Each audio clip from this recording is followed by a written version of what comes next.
Đây là địa điểm mà Linh nhắc tới đây.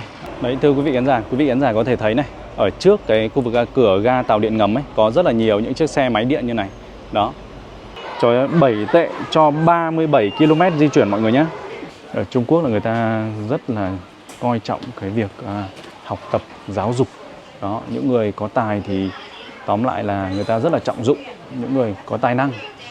Vậy nên là những cái cuộc thi của Trung Quốc người ta áp lực hơn mình rất là nhiều, bởi vì thứ nữa là họ rất là đông dân. Đó, một cái trung tâm thương mại ở ngay bên dưới này luôn. Đó, lúc nãy khi mà Linh nhìn thấy cái hướng cầu thang kia thì để ý thì Linh mới biết là hóa ra là bên dưới nó còn như này nữa. Có thể coi đây là một cái thế giới dưới lòng đất giữa trung tâm thành phố luôn. Đây là vị trí mà những người trẻ đến với thành phố Thành Đô thì sẽ đổ dồn ra đây để có thể là chụp hình với chú gấu trúc từ phía xa xa ngoài kia.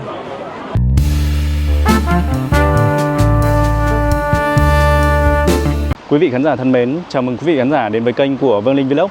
Hiện tại thì Linh đang ở trên một con đường thuộc ngoại thành của thành phố Thành Đô, tỉnh Tứ Xuyên, Trung Quốc. Và ngày hôm nay Linh di chuyển đến đây với một cái khoảng cách là khoảng 26 km tính từ trung tâm thành phố, chỉ để quay một vài những hình ảnh rất là ngắn thôi về một địa điểm cũng khá là nổi bật của thành phố Thành Đô này. Đó, thưa quý vị, đây là địa điểm mà Linh nhắc tới đây. Đó là một gọi là cụm tòa nhà gồm có 8 tòa nhà và với mỗi tòa nhà là trên 30 tầng. Ở đây thì những cái căn hộ đều có một cái khoảng gọi là diện tích riêng để có thể là trồng rất là nhiều những cái cây cối. Ở đây thì có vẻ là ngược sáng cho nên là quý vị khán giả có thể nhìn hơi khó một chút. Và tòa chung cư này thì đã được khai trương từ năm 2018 và khi nó khai trương thì gần như là đã lấp đầy luôn. Và tính đến cái thời điểm hiện tại, giá căn hộ trung bình ở đây là nó từ 10.000 tệ cho đến khoảng 18.000 tệ cho 1 mét vuông. Có nghĩa là tương đương với khoảng là từ 37 triệu cho đến khoảng 65-66 triệu cho 1 mét vuông. Ở cái góc nhìn này thì chúng ta chỉ có thể nhìn thấy 1, 2, 3 tòa nhà thôi. Tuy nhiên là nếu mà đi rộng ra hướng khác ấy, thì chúng ta sẽ thấy 5 tòa nhà còn lại.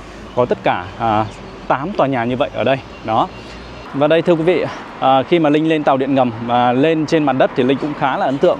Bởi vì là mặc dù khá là cách xa trung tâm thành phố rồi, nhưng mà ở đây hệ thống xe đạp công cộng thì nó vẫn còn rất là nhiều như thế này. Và những cái con đường ở cái khu vực này thì nó vẫn rất là rộng rãi và có từng làn đường riêng. Cộng với cái việc là đường phố nó vẫn cứ là xanh sạch đẹp thôi. Đó, ở đây thì hệ thống tàu điện ngầm đây. Đây là một cửa này, đây là cửa C. Và bây giờ thì Linh đang đi xuống cái cửa B ở góc này. Đó, ở góc này để Linh có thể là quay trở lại với trung tâm thành phố. Không ngờ rằng là mình cứ nghĩ rằng là đi xa như vậy rồi thì nó sẽ đi đến những cái khu vực trông nó hẻo lánh hơn, mà không ngờ rằng là wow, chúng ta vừa có thể di chuyển bằng tàu điện ngầm đến đây, vừa có thể thấy là đường phố nó vẫn còn gọi là đẹp như thế này. Đấy, thưa quý vị khán giả có thể thấy này, ở trước cái khu vực cửa ga tàu điện ngầm ấy có rất là nhiều những chiếc xe máy điện như này. Đó. Và việc những người dân ở đây người ta di chuyển nó đơn giản lắm. Người ta chỉ cần là đi xe đến những cái khu vực trước cổng, trước cửa của ga tàu điện ngầm. Sau đó thì họ cứ để xe trên những cái khu vực như vậy thôi. Nó không mất tiền và nó cũng không mất luôn. Có nghĩa là không có ai thèm mà trộm cả. Và sau đó thì họ có thể đi tàu điện ngầm cho những cái quãng xa xa hơn ở trong trung tâm thành phố. Đó, và Linh cũng không nghĩ rằng là cách tận 26-27 km như thế rồi mà vẫn có cái hệ thống tàu điện ngầm ở dưới lòng đất như vậy. Nó quá là thuận tiện để di chuyển đi. Lúc nãy Linh từ khu vực vị trí khách sạn của Linh ấy chỉ đi bộ ra khoảng 30 mét thôi thì đã đến một cái cửa xuống cái nhà ga như vậy rồi. Đó, sau đó Linh di chuyển đến đây. Đó. Và ngay bây giờ đây thì Linh sẽ cho quý vị khán giả xem là khi mà di chuyển một cái quãng đường khoảng nếu mà tính từ đây cho đến cái vị trí của cái nơi mà Linh chuẩn bị đi ấy, nó chắc cũng tầm khoảng 24-25 cây. Đó, thì xem là hết bao nhiêu tiền mọi người nhé. Những cái ga tàu điện ngầm của thành phố Thành Đô này phải nói là rất là đẹp mắt luôn. Ở mỗi cái ga tàu thì họ lại có những cách bố trí hay là có những cách bài trí, vẽ vời các thứ. Trông nó đẹp mắt lắm, nó không giống nhau và cực kỳ đẹp luôn. Đó, đây chính là cái bản đồ này. Đó, cái Linh thì đang ở cái vị trí cái mũi tên này và bây giờ Linh sẽ phải di chuyển đến cái chỗ này. Đó, không giống như lúc nãy là mình chỉ di chuyển khoảng 24 25 cây số thì bây giờ mình phải di chuyển đến tận là 37 cây số, bởi vì là nó đi theo một cung đường khác để đi đến cái chỗ hiệu sách đó. Đây, 37 km mọi người nhé, chỗ này này, đó. Ui, để xem là hết bao nhiêu tiền nhé. Chúng ta sẽ đi đây, chúng ta sẽ đi line 1 đến khu vực là Central City, không phải này, thành phố tài chính. Chúng ta sẽ tìm cái line mà chúng ta xuống ấy, đó, cái điểm đến của chúng ta ấy. Thành phố tài chính, đây rồi, line 1. Đó, Linh sẽ lấy một vé này, sau đó thanh toán. Mất có 7 tệ. Trời ơi, 7 tệ cho 37 km di chuyển mọi người nhé. Thì chia ra thì quý vị khán giả đợi Linh một chút để Linh thanh toán đã. Quá là rẻ luôn. 7 tệ là khoảng 25.000 ạ. Đây, mình sẽ quét một cái ở đây. Đây, quét ở chỗ này này, đấy. Được chưa nhỉ? Nhầm, chỗ này cơ. Đó. Đây, 7 tệ. Đó, thưa quý vị, đi 37 cây mà hết 7 tệ. Mà 7 tệ ấy, thì tính theo cái tỷ giá hiện tại Linh vừa tính lại ấy là 25.900 thì coi như là 26.000. Có nghĩa là chúng ta mới hết có hơn 700 đồng, 703 đồng cho một cái quãng đường mà 37 km mà thôi. Trời ơi, không nghĩ là nó rẻ đến như vậy. Linh cũng đi nhiều lần rồi nhưng mà tại vì mình cũng chưa bao giờ mình tính. Đấy.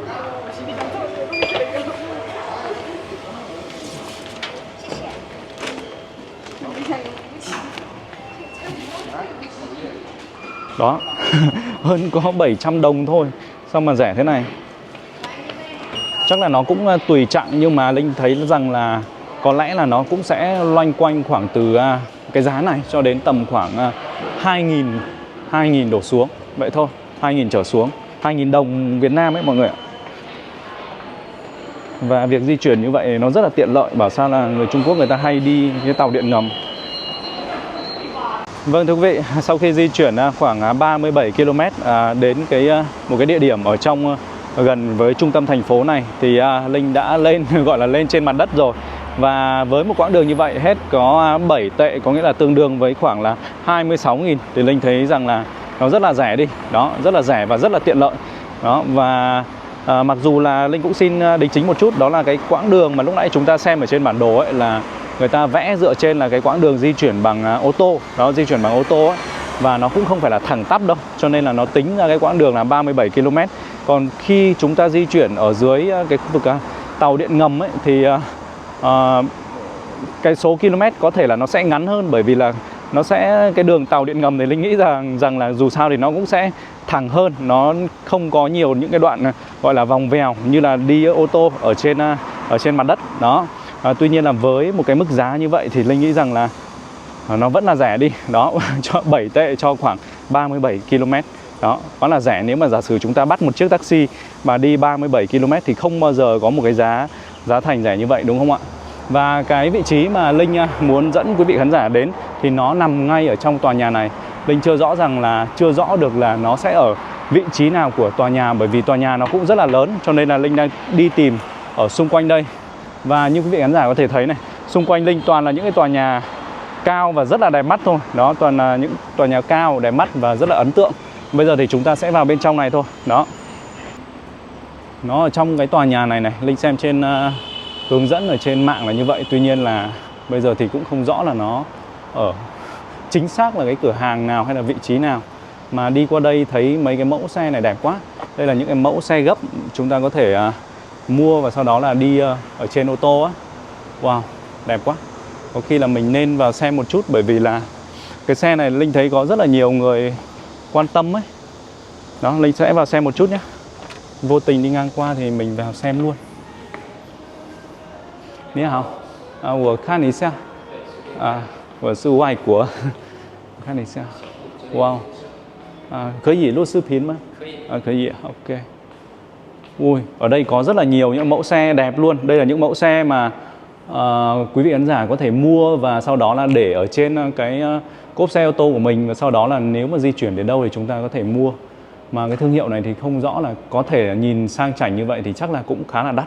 Và những cái mẫu xe như vậy ở trên, nói tóm lại là ở Trung Quốc bán ấy, thì có rất là nhiều những hãng khác nhau, và nó sẽ cũng có nhiều loại với giá thành khác nhau. Bây giờ Linh đang ở trong một cái gọi là cửa hàng. Có lẽ cái mẫu này là nó của cái thương hiệu Brompton này. Thì thực tế là Linh cũng chưa rõ là lần đầu tiên là Linh nghe tên cái thương hiệu này, bởi vì là mình cũng chưa từng tìm hiểu xe này đâu. Trước đó thì Linh cũng có một vài khách hàng mua, nhưng mà mua những loại xe nó rẻ hơn thôi, chỉ vài triệu thôi. Còn loại này thì Linh nghĩ là đắt đấy. Và khi mà nó gấp vào là nó sẽ như này đây, đẹp lắm. Còn khi mà lấy ra thì có lẽ là nó sẽ giống như này. Khi mà chúng ta không gấp nữa thì nó sẽ như này. Đó, đẹp lắm. Một cái多少啊？这一款嘛，这一款是19000多一点，它是一个环法的限定款。 19.000 tệ mọi người, 19.000 tệ đó. Đây là một cái thương hiệu nó khá là cao cấp đấy, cho nên là cái giá thành nó mới đắt như vậy. 19.000 tệ thì cũng phải mấy chục triệu. Wow, đắt đấy, không rẻ đâu. 20.000 tệ là nó sẽ là khoảng 74-75 triệu rồi. Thì 19.000 tệ thì tóm lại là trừ đi khoảng hơn 7 triệu, 8 triệu nữa. Đó, thì đây là một thương hiệu đắt tiền. Đó, hôm trước Linh mua cho một vài quý vị khán giả của Linh ấy, thì là những cái mẫu cũng là xe gấp nhưng mà nó rẻ hơn rất là nhiều luôn. Nó chỉ vài triệu thôi. Đó, tóm lại là rất là đẹp và cũng khá là ấn tượng khi mà mình đi qua đây thì mình vô tình mình nhìn thấy. Đó, chắc là cũng nhẹ thôi. Để Linh thử nhấc lên xem nào. Cũng nhẹ thôi mọi người ạ. Cũng không phải là nặng nề gì đâu, nhẹ thôi. Để trên ô tô thì rất là hợp lý. Nhưng mà cái này thì ai mà mua cái dòng này thì cũng phải đi xe xịn rồi, xe kiểu phải ít cũng phải Mac, Audi các thứ rồi. Linh nghĩ là như vậy, Lexus các thứ. Xe. Ok. Đó, bây giờ thì chúng ta lại tiếp tục thôi. Tiếp tục chúng ta sẽ đi đến cái hiệu sách đẹp nhất nhì của Trung Quốc và có mặt tại Thành Đô. Nhìn xe điện ô tô ở Trung Quốc đẹp không?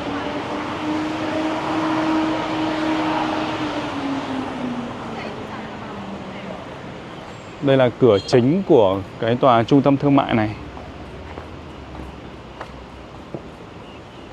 Thôi, chúng ta cứ vào đi, xong rồi thì hỏi vậy. Ở đây có cái quầy thông tin đây rồi, mình sẽ hỏi.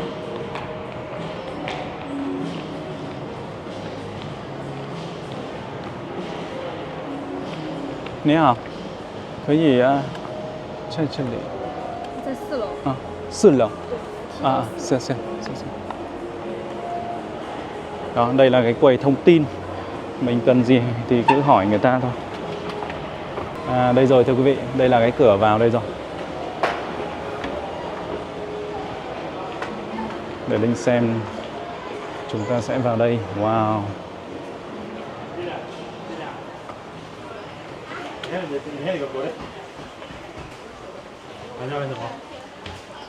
Đó, đẹp chưa? Trông gọi là một thế giới tri thức chưa? Và ở tại thành phố Thành Đô này, trung tâm thành phố Thành Đô này, cũng như là ở gần với khu Đô Giang Yển, có nghĩa là cách đây cũng khá xa, mấy chục km, thì ở đó cũng có một cái hiệu sách, nó còn đẹp hơn cái hiệu sách này nữa. Và hai hiệu sách này là hai trong số những hiệu sách mà đẹp, có thể coi là đẹp nhất ở Trung Quốc. Cái cách bố trí, cách thiết kế của nó thực sự là rất là ấn tượng, đẹp mắt. Nhưng mà đây là hiệu sách Trung Quốc, cho nên là thực tế là Linh cũng không thể nào mà mua một quyển sách nào về để đọc cả. Chỉ có thể là ngắm nghía thôi. Đó, ở đây còn có một quán cà phê nữa. Các bạn ấy mua sách rồi các bạn ấy ra đây ngồi đọc sách này. Đó. Ở Trung Quốc là người ta rất là coi trọng cái việc học tập, giáo dục. Đó, những người có tài thì tóm lại là người ta rất là trọng dụng những người có tài năng.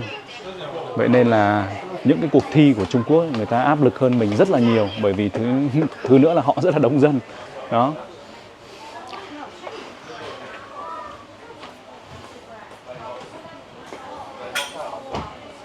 có những nơi mà một ai đỗ, ví dụ như là ai đỗ trường đại học danh tiếng ấy, thì người ta cả làng người ta gọi là tổ chức như kiểu là rước trạng nguyên ấy, cái kiểu thế. Một đất nước nào mà coi trọng giáo dục thì đất nước ấy sẽ phát triển thôi. Đẹp lắm. Đầu sách thì có rất là nhiều. Có lẽ là cái nơi mà Linh đang đứng đây thì nó là những cuốn sách về văn chương, tiểu thuyết gì đó.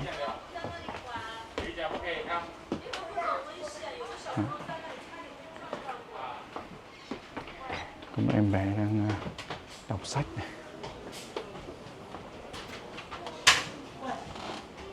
Wow, nó rất là rộng luôn.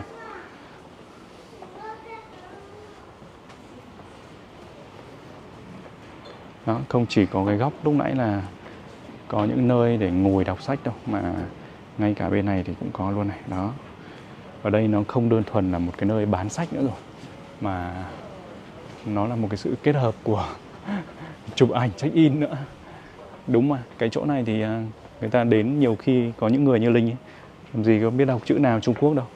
Đến đây thì cũng chỉ là để quay phim, chụp ảnh thôi. Và cũng có nhiều người trẻ cũng như vậy. Họ đến đây để họ được chụp ảnh với một cái hiệu sách đẹp mắt, nhất nhì ở Trung Quốc. Linh cũng là một người mà thích mua sách đấy. Ở Việt Nam ấy, nhất là cái giai đoạn mà Linh còn đang đi học và đi làm cái công việc khác, không phải là YouTube như này, thì Linh cũng hay đọc sách lắm. Tuy nhiên là đọc thì nó cũng không đến nơi đến chốn. Đó. Với cả Linh đọc rất là nhiều những chủ đề khác nhau. Gần như là những chủ đề về ngày xưa thì Linh học về kinh tế, cho nên là đọc sách về kinh doanh, về marketing, về thương hiệu, về cạnh tranh, hay là sau đó thì Linh lại đọc sang những cuốn sách kiểu như là đọc về văn hóa, văn học này kia. Đó. Nói chung là cũng đọc linh tinh lắm. Có những người thì cũng không nhất thiết là phải đọc sách nhiều thì mới thành công ở trong gọi là cuộc sống đâu. Đó. Nhưng mà đọc sách ấy, Linh nghĩ rằng nó là một cái thói quen rất là tốt. Và đặc biệt là tốt cho những bạn trẻ còn nhỏ ấy, khi mà còn đang trong giai đoạn đi học, đấy, học tập ấy, thì càng nên đọc sách. Đọc sách thì giúp chúng ta sẽ tập trung hơn so với cái việc là chúng ta chỉ xem những nội dung thông tin ở trên điện thoại, trên TikTok, trên Facebook gì đó. Đó. Thì những cái dạng video ngắn đó thì nó sẽ gây ảnh hưởng đến gọi là những cái bạn trẻ rất là nhiều. Nó dần dần chúng sẽ bị mất kiên nhẫn khi mà xem những cái dạng video dài hơn hay là tập trung vào một cái việc gì đó. Nhưng mà nói thế, chính bản thân mình ấy, mình đôi khi mình lướt TikTok, Facebook hay kể cả YouTube đi chẳng hạn, mình còn bị vô thức là mình gọi là mình xem trong vô thức luôn đó. Ở đây là những cái dòng gọi là lời nhắn, lời chúc hoặc là một cái ước mơ gì đó của các bạn đến đây, các bạn viết vào này, sau đó thì các bạn treo lên cái dây này, và để ở đây như là một cái sự kỷ niệm đó, và cũng là một cái lời, có thể cũng là một cái lời nguyện cầu, mong ước của các bạn chẳng hạn, để đỗ đạt trong cái kỳ thi nào đó, ví dụ như vậy. Linh nghĩ rằng như vậy.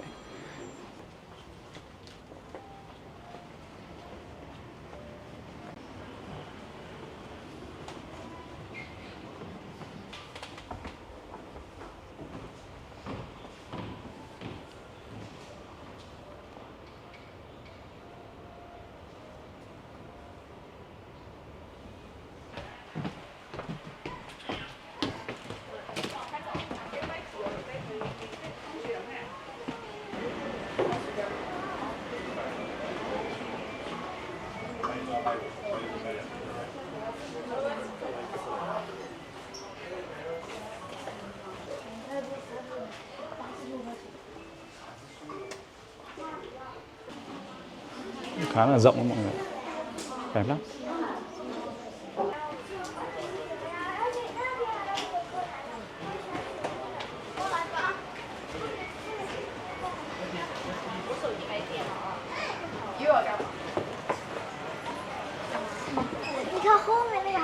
Thưa quý vị, Linh đã ra bên ngoài hiệu sách rồi, và đây chính là cái tên của hiệu sách này. Tuy nhiên là Linh cũng không thể nào mà đọc được là tên tuổi của nó là gì. Và theo như những người Trung Quốc ấy, thì đây là một trong 2 hiệu sách đẹp nhất ở Trung Quốc. Tuy nhiên là Linh đã được nhìn cái hình ảnh của hiệu sách ở Đô Giang Yển rồi. Một cái vị trí, một cái địa điểm cách xa đây cũng vài chục km, cho nên là Linh không thể nào mà di chuyển đến đó để quay được. Đó. Nhưng mà theo Linh nghĩ rằng là cái hiệu sách đó mới là hiệu sách đẹp hơn cái hiệu sách này rất là nhiều, và quy mô của nó sẽ còn rộng hơn. Đó. Bây giờ thì chúng ta sẽ lại cùng nhau di chuyển đến những cái địa điểm khác. Hiện tại thì Linh đang có mặt tại trung tâm của thành phố Thành Đô thuộc tỉnh Tứ Xuyên của Trung Quốc. Việc chúng ta xác định trung tâm của thành phố này thì nó đơn giản và dễ dàng hơn những thành phố khác. Chúng ta không cần phải ước lượng là đâu mới là trung tâm, mà thành phố này với cái quy hoạch chúng ta có thể nhìn ở trên bản đồ ấy, thì điểm trung tâm nó là một cái điểm chính giữa, và xung quanh là những cái đường vành đai nó bo tròn, nó vòng tròn với nhau, rất là dễ để nhận biết. Và cái việc di chuyển ở trong thành phố này cũng rất là đơn giản, dễ dàng.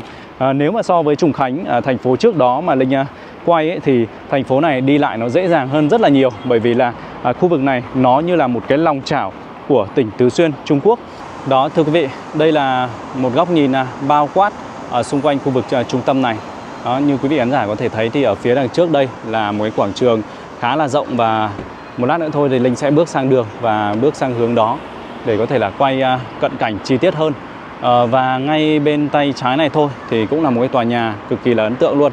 Đó, đây là một trung tâm về những cái hàng hóa quốc tế, đại loại là như vậy.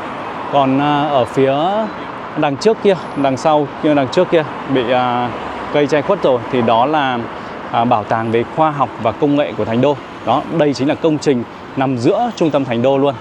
Đó, còn ngoài kia, đằng sau kia, đó là Sở Khoa học và Công nghệ của thành phố Thành Đô. Còn tòa nhà Trung tâm Tài chính Quốc tế của Thành Đô chính là tòa nhà mà Linh đang đứng dưới chân của nó đây. Đây là một cái tòa nhà rất là lớn mọi người ạ. Ở Thành Đô này thì có tới hơn 300 ngân hàng, và những ngân hàng gọi là những ngân hàng nước ngoài thì cũng đặt trụ sở tại đây rất là nhiều, như là HSBC này. Đó. Và Thành Đô này thì nổi tiếng với cái việc là có những cái doanh nghiệp mà FDI nước ngoài đến từ Mỹ, châu Âu hay là Hàn Quốc chẳng hạn. Và đến 70% máy tính, những cái chiếc laptop máy tính ấy, về của những cái hãng lớn, ví dụ như là Dell, Asus chẳng hạn, thì là được sản xuất tại Thành Đô này. Và Thành Đô thì cũng có cơ sở sản xuất của Tesla hay là của những cái thương hiệu về ô tô khác rất là nổi tiếng tại Trung Quốc. Ngay bây giờ đây thì chúng ta sẽ cùng nhau chờ đèn và bước sang phía bên kia đường và di chuyển đến sát với khu vực quảng trường kia mọi người nhé. Chúng ta sẽ ngắm cảnh, ngắm nghía cái khu vực quảng trường này một chút, sau đó thì sẽ di chuyển đến một con phố đi bộ cũng gần đây thôi. Đây là Bảo tàng Thành Đô. Bảo tàng Thành Đô mọi người nhé. Lúc nãy thì Linh đã nhầm sang một cái trung tâm thương mại, tuy nhiên đây là bảo tàng cơ, bảo tàng về mỹ thuật. Và hình như là giờ này thì chúng ta không thể nào vào tham quan bảo tàng được. Có lẽ là chỉ cho phép vào tham quan vào ban ngày thôi. Đây là một cái bảo tàng rất là lớn đấy, cực kỳ lớn luôn. Đó, nó kéo dài đến tận cái phía dưới kia.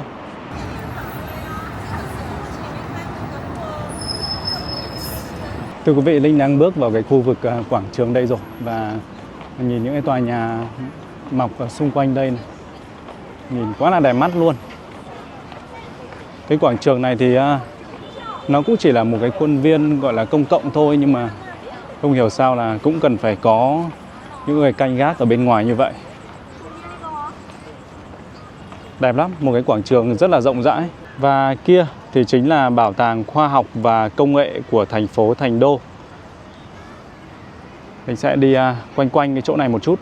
Cái vị trí mà Linh đang có mặt đây thì nó nằm ngay chính giữa của bản đồ Thành Đô như thế này đây. Đó, ở ngay chính giữa, cho nên là chúng ta xác định cái trung tâm của thành phố này nó rất là đơn giản thôi. Ở đây có một cái biểu tượng, có một cái công trình nhìn nó như kiểu là một con rồng ấy, như kiểu một con rồng ở giữa trung tâm thành phố luôn. Có lẽ là một cái ý nghĩa về phong thủy.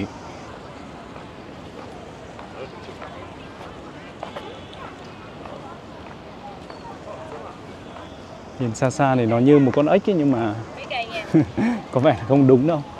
Nó là một cái biểu tượng mang một cái ý nghĩa nào đó thôi. Cái này cứ phải quay flycam ở trên cao nhìn xuống thì mới dễ hình dung được, chứ nhìn như vậy thôi thì thực sự là Linh cũng không đoán được nó là cái gì luôn.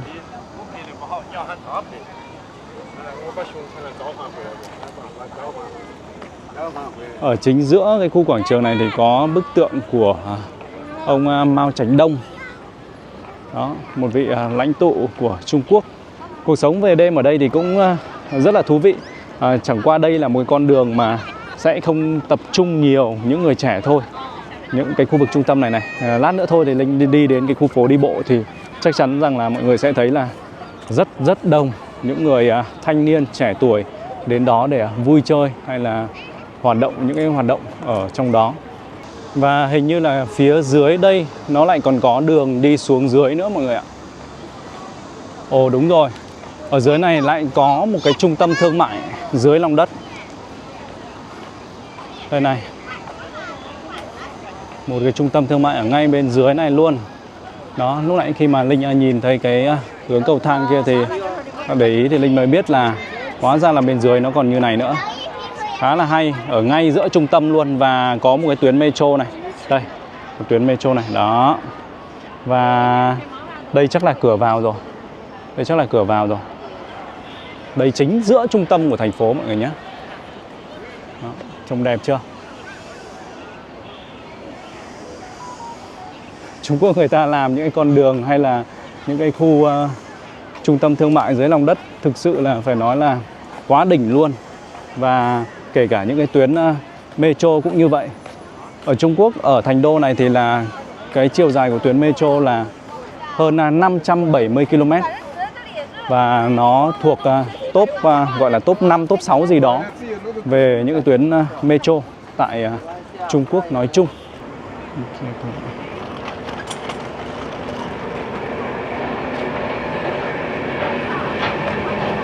Đây. Chúng ta sẽ xuống dưới với trung tâm thương mại dưới lòng đất này. Và không rõ là tại vì sao mà khu vực này nó lại kiểm soát nghiêm ngặt đến như vậy. Linh thấy là ở trên cái khu vực đầu của cái cầu thang này ở phía bên trên là ở mỗi nơi thì đều có một cái người cảnh sát, người ta ngồi trực tiếp tại đó luôn. Bên dưới lại có những người khác nữa. Đây là bảo an thôi, còn ở trên kia là những người cảnh sát.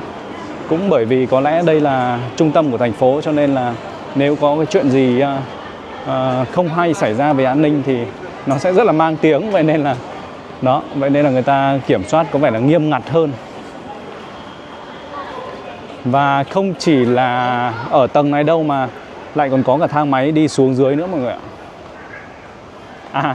Thang máy xuống dưới này chính là cái chỗ mà mình nhìn ở phía trên. Đây chính là nơi xuống với khu vực tàu điện ngầm. Đó. Lát nữa khi mà Linh đi về thì có thể Linh sẽ qua cái khu vực này luôn. Đấy.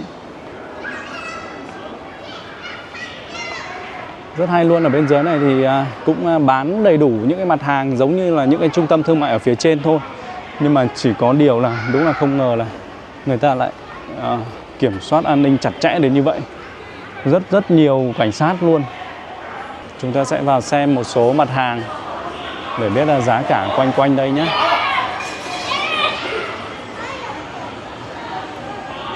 Quần áo em bé trẻ con này. Đây là những cái bộ quần áo người lớn. Giá cao nhất của một cái chiếc váy này là 139 tệ này. Đó. Còn giá thấp nhất với cửa hàng này là khoảng 39 tệ. 139 tệ là cũng phải khoảng tầm 500.000 mọi người ạ. 500.000. Ồ, hóa ra là nó rất là rộng luôn. Chứ nó không đơn thuần chỉ là một cái gọi là góc nhỏ đâu, mà còn rất là nhiều những ngóc ngách khác. Và nó rất là rộng ở dưới lòng đất. Có thể coi đây là một cái thế giới dưới lòng đất giữa trung tâm thành phố luôn. Cửa hàng này thì đồ đạc có vẻ rẻ hơn này. 79 tệ là cao nhất rồi. À đâu, 129 tệ. Rất đẹp mắt luôn. Những cái bộ quần áo kiểu như là rất là phù hợp với những bạn thanh niên trẻ tuổi. Trông rất là tươi mát bởi vì cái màu sắc của nó. Còn đây thì lại là những cái bộ cổ phục, trang phục. Có rất là nhiều những đường đi luôn. Nếu mà chúng ta đi theo cái phía đằng trước thì đó là một cái lối để chúng ta có thể ra ngoài lên trên. Đó. Tại sao họ có thể đào xuống đất xong rồi thì xây dựng những cái công trình như vậy một cách nó đẳng cấp đến như vậy nhỉ? Gần như là trong cả cái toàn thành phố thì nơi đâu cũng có những cái khu như vậy. Mình sẽ bước đến một cái chỗ cầu thang điện nào đó, sau đó thì Linh sẽ đi lên và bắt đầu di chuyển đến khu vực phố đi bộ của thành phố này mọi người nhé.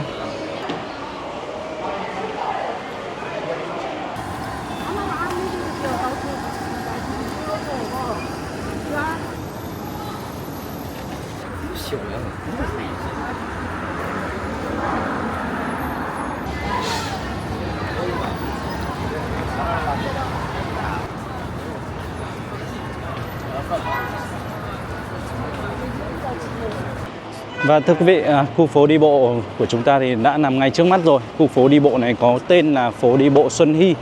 Đây là một cái tổ hợp bao gồm những trung tâm thương mại, nhà hàng, ẩm thực và những cái hoạt động vui chơi.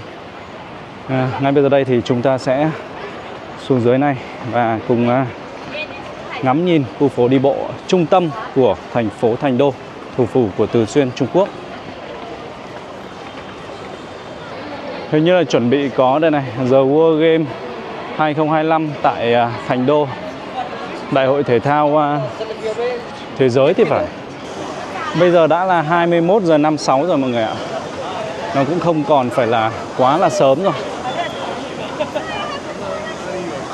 Đây, một cái vị trí, một con đường phố đi bộ nằm ngay ở trung tâm của thành phố. Khu phố đi bộ này thì có chiều dài là 1,2 km mọi người ạ. Và ở đây là nó là một cái tổ hợp về trung tâm thương mại này, những cái thương hiệu cao cấp, những cái cửa hàng thời trang hay là những cái nhà hàng và quán cà phê. Đó. Những chiếc màn hình LED rất là lớn này. Đấy. Và ở đâu đó thì còn có những cái màn hình 3D các mọi người ơi. Linh đang đi tìm kiếm đến cái vị trí đó. Và có nơi thì còn có cả hình ảnh của một chú gấu trúc 3D luôn, đang leo lên tòa nhà. Nó cũng gần đây thôi. Đây là những cái xe cảnh sát này. Ở Trung Quốc thì khi mà ra đường chúng ta sẽ rất là dễ bắt gặp những cái xe cảnh sát này ở bất kỳ mọi nơi luôn.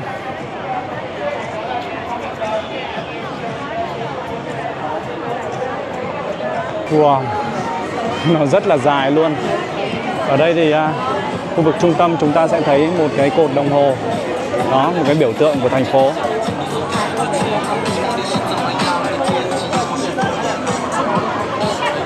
Wow, đây có một con gấu trúc rất là đẹp mắt đây.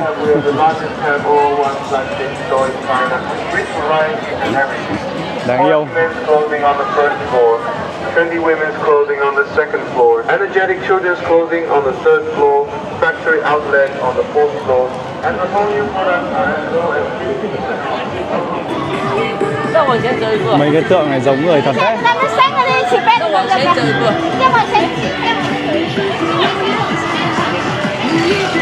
Kiến trúc ở đây thì nó có nhiều kiểu lắm. Nó vừa hiện đại vừa truyền thống. Và bên này thì là cái góc hiện đại đây. Trông nó rất là bắt mắt kiểu của châu Âu. Đó. Nhìn rất là đẹp mắt luôn.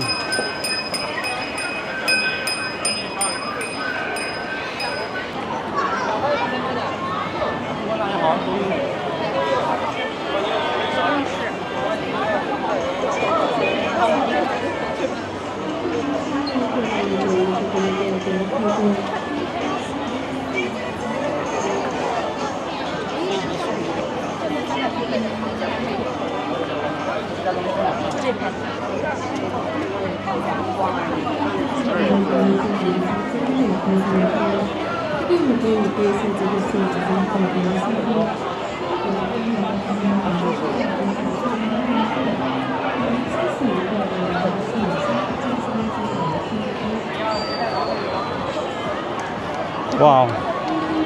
Khi mà đi lên cái hướng trên này, nó còn những quảng trường rộng đến như vậy luôn. Rất là đông người mặc dù đã là hơn 10 giờ đêm rồi. Hơn 10 giờ tối rồi.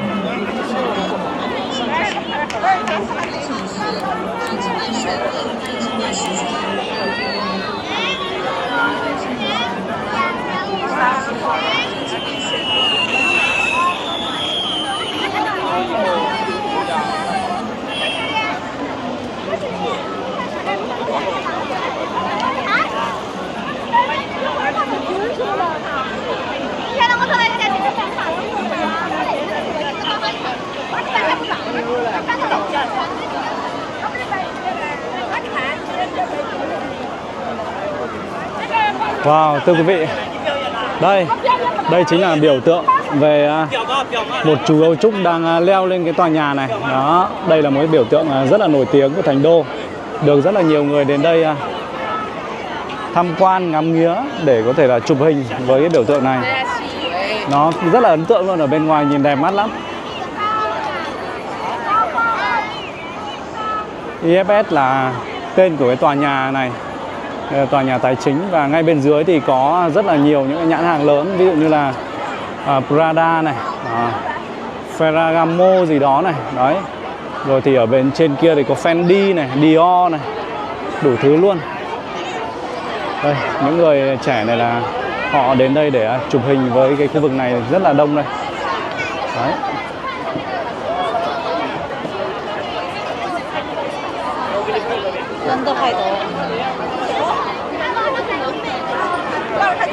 Đây là vị trí mà những người trẻ đến với thành phố Thành Đô thì sẽ đổ dồn ra đây để có thể là chụp hình với chú gấu trúc từ phía xa xa ngoài kia. Đó, rất là đẹp mắt luôn.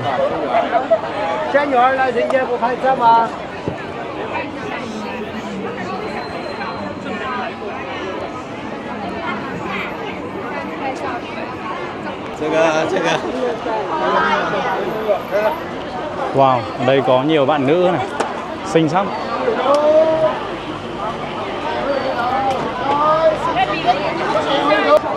Cái vị trí mà các bạn nữ đang đứng chụp hình ở đây có lẽ là cái vị trí đẹp nhất để có thể là check in với cái con gấu trúc ở trên kia. Đó. Và đây thì sẽ thấy nhiều người đứng chụp hình hơn này. Đó, đẹp lắm.